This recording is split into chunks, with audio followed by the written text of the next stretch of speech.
इस्त्री, ये LCD, suitcase और माइक्रोवेव। बन्नो, अगर अपनी शादी की तैयारियों में थोड़ी सी दिलचस्पी ले लो तो इस बूढ़ी दादी को तोला भर खुशी नसीब हो जाएगी। वो दादी, तंज के बगैर कोई बात नहीं करती आप। और ये ट्रक भर के जहेज मैं नहीं लेके जाऊंगी। फजूल खर्ची करना बंद करें आप लोग। एक दुल्हन के जोड़े में रुखसत होंगी बस। क्या हो गया तुम्हें? जो मुंह में आता है बोलती चली जाती हो। ये मेरी शय का नतीजा है। आज बालिश भर की लड़की हमें बताएगी कि क्या करना है और क्या नहीं करना। अच्छा जी, गोल्ड का सेट, फ्रिज, सास के झुमके, एमन की मियाँ की घड़ी। क्या कर रही हो? अम्मी बस कर दे। जिस लड़के ने मुझे कबूल करना होगा ना, मुझसे शादी करनी होगी, वो इन सब मटेरियलिस्टिक चीजों के बगैर भी करेगा। और अगर नहीं करेगा तो फिर मैं उससे शादी ही नहीं करूंगी। दिमाग खराब हो गया तुम्हारा। अम्मा, ये तो मेरे बिल्कुल हाथों से निकल गई है। तो आप दोनों ने मेरी तरबियत की है, मुझे आला तालीम दिलवा के मुझे ये सिखाया है कि सबसे अच्छी तालीम ही औरत का जेवर होता है। इसके बगैर लड़की को घर से रुखसत नहीं होना चाहिए। तो अब यकायक आप दोनों की ज़हनियत ही बदल गई। दुनियादारी भी सिखाई थी ना तुम्हें।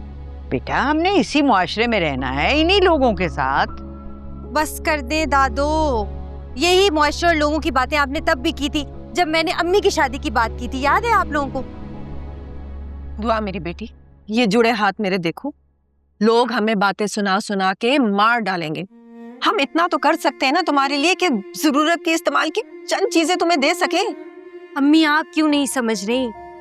इन्हीं बातों की डर की वजह से लोगों ने अपनी इस्तेताद से बढ़ के हिस्सा डालना शुरू किया। फिर यही बोझ लड़की और उनके माँ बाप के गले का फंदा बन गया। मैं सिर्फ इतनी सी बात कर रही हूँ। जहेज के नाम पे मैं एक चीज भी नहीं लेके जाऊंगी इस घर से।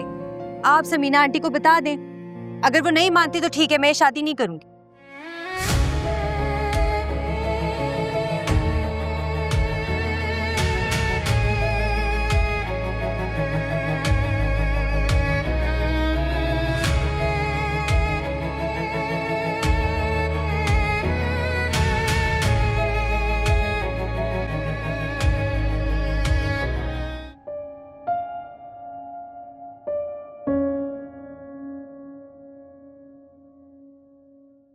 दुआ बेटा, ये जिद इतनी अच्छी बात नहीं।